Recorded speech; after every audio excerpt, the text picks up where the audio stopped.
Assalamu alaikum, ina mu barkanmu da wannan lokaci. Sunana Yusuf ne ɗan Kagara daga Niger State. Ina so na gwada mana yadda mutum zai buɗe Bitcoin wallet a sauƙaƙe ba tare da wani wahala mai nisa ba. Da farko dai ina so mu yi amfani da Coinbase ne. Shine wannan Coinbase wallet ɗin ga shi ma yana da matuƙar ƙarfi sosai sannan yana da security mai amfani sosai.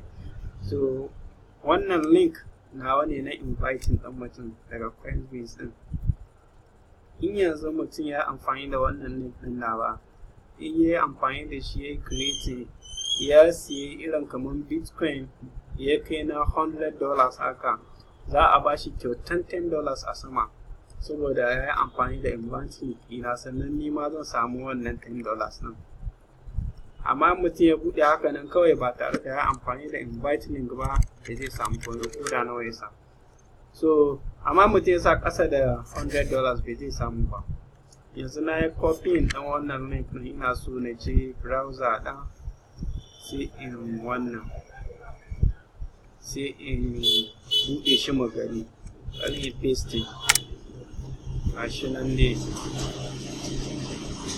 kun ga buɗe, ya ce first name suna Yahaya Musa, email ɗin shi Yahaya Musa Khalifa. Ina buɗe ma wani abokina ne at gmail.com. Password ɗin shi so helicopter suka ce na zaɓa. Street sign ina ga wanga zai ya kamata ya yi yawa ya yi. Sai mutum ya yi accepting da cewa shi ya wuce shekara 18. So ga shi nan yanzu ya buɗe, sun ce wai yin verifying ɗin email ɗin kafin na ci gaba. So yanzu zan zo Gmail ɗin nashi. Gashi nan na daga na yi typing da Yahaya Musa Khalifa at gmail.com. Bari sa next mu gani.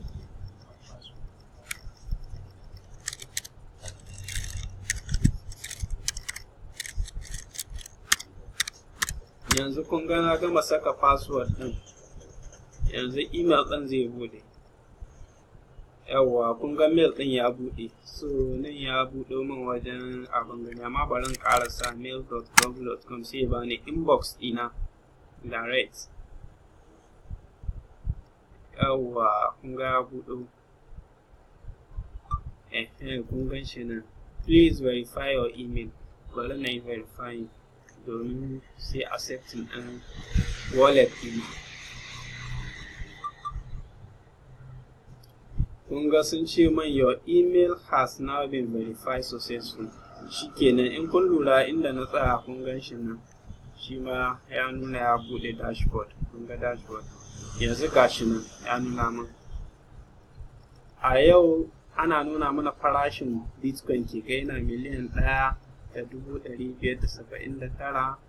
Ba wai na iya Hausa sosai ba, shi kuma wannan since last month kenan, watan da ya wuce a bana 133,000. Nan watan da ya wuce can baya kuma kun gani ko abin yana canzawa, domin shi Bitcoin yadda yake shine in mutane a lokacin da mutane ke bukatan shi yakan ƙara hawa ne, a lokacin da kuma ba a so sai ku ga kuɗin sai ya sauka. Kun gani kenan, kun ga yadda yake kenan. So in mutum yana so ya san wallet address nashi, ya ɗan yi scrolling ƙasa, kun ga nan dai ga. Sannan wani abu kuma mai daɗi game da wannan shi Coinbase ɗin shine in mutum ya buɗe shi zai samu wallet uku da su ne, zai samu LTC, zai samu ETH, zai samu Bitcoin. Wanga Ethereum ne, wanga Litecoin ne, wannan Bitcoin ne. So in mutum na so ya receiving any one of them, ya zo account nashi. Kun ga account ya buɗe ko? In dai Bitcoin ne nake so a turo man, sai in shiga nan receive. Da na shiga receive kun gane nan sai in taɓa wajen ga ya man copy, ya yi copy kenan kun ga ya mafi, ko kuma na yi highlighting ɗin shi sai in copy.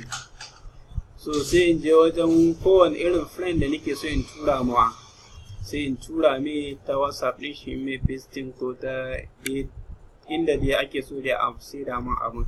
In ma Litecoin ne gashi nan receive, mutum ya yi copy.